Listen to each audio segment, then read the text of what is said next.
Okay, now I have a question for you.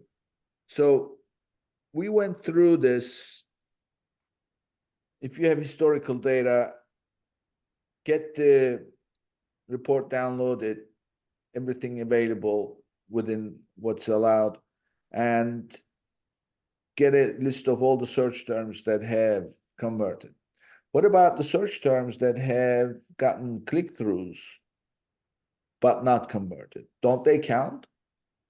Yeah, they do. And that's actually, I'm glad you brought it up because that's a really important second step to all of this, of course, is to identify those terms that have gotten enough clicks based on your conversion rate that they should have made a sale. And if they haven't, you need to exclude them from your campaigns. And so this can be done in a number of ways. I prefer to just use negative keywords at the campaign level. And you need to make sure that whether or not it's relevant to your specific product. So the flip of adding your positive keywords to campaigns, you want to make sure those are deduplicated.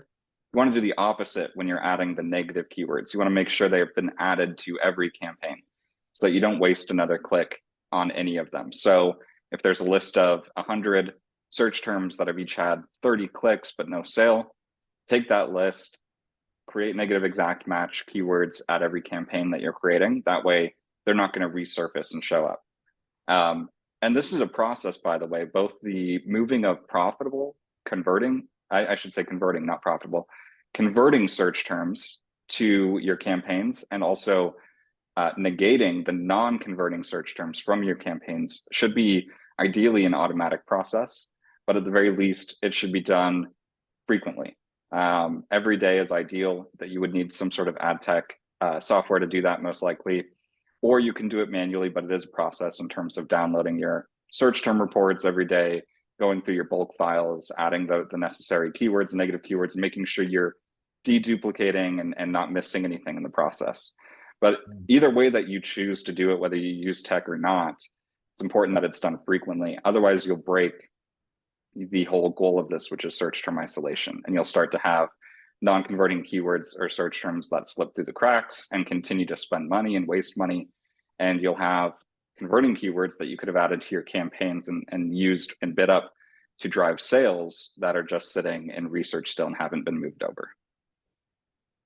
So search terms that have received clicks have zero value. They've received clicks and zero orders, negate them.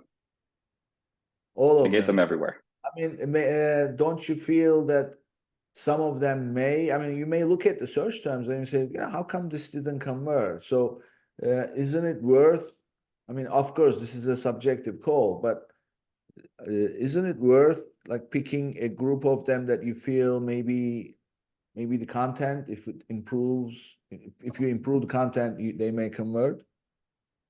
Yeah, it definitely depends. You're right. It's very subjective. So like if it's a close keyword, right? Maybe it's not very far off. You have to look at them manually.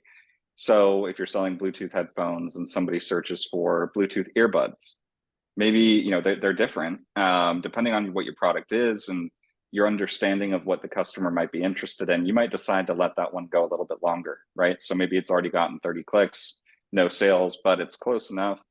You leave it in there, see if it generates a sale. Maybe you bid down on it. But there are other cases where it's highly irrelevant and it can be identified even just by looking at it that, hey, this is not exactly what I sell, and we've gotten a lot of clicks on it and it's not converting. This is a no-brainer. Just negate it, get it out of the campaigns. So it can be a subjective call for sure. And it requires a lot of intuition about what the product is. And this is why we spend so much time early on planning that semantic map. So we at least have an idea of what we expect to come in, and then we refer back to that every time we see a new keyword that we're unsure about. But what you don't want to have happen is a keyword where you keep giving it more and more chances, and maybe each month, it's only getting 30 or 40 clicks, no sales, but 30 to 40 clicks a month isn't terrible. I'm going to let it go. When you zoom out and you look at a year's worth of data or 6 months of data, how much did you spend on that keyword? And how many other keywords were just like it, where they had 30 clicks a month? And so you can get yourself into a death by 1,000 cuts situation if you're not paying very close attention to it. Yeah.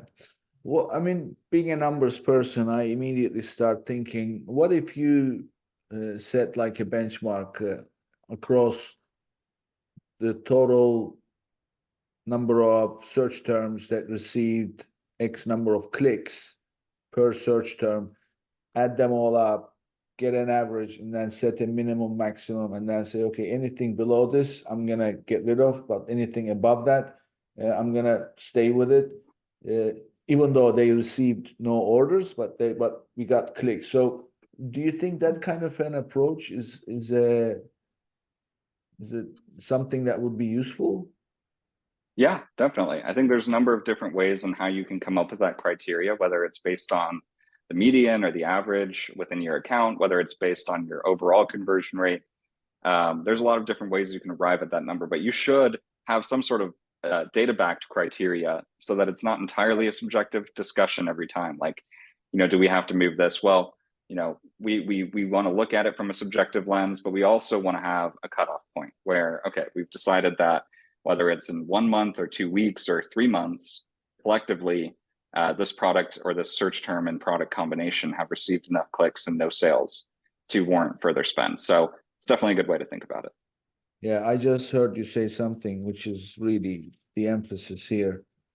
Data-backed criteria, not subjective, because that doesn't matter how much data you're going to be able to handle. Otherwise, you have to go through one by one. That's no way. It helps to have a little bit of both early on, but I mean, Amazon's algorithm isn't looking at it subjectively, right? They're looking at hard data. They're looking at every single click and whether it led to a positive experience for their customer, which in Amazon's eyes is an order. And so if you align, the way that you're setting your data-backed criteria with the way that Amazon is clearly looking at it, I think you'll have success. Yeah. Okay.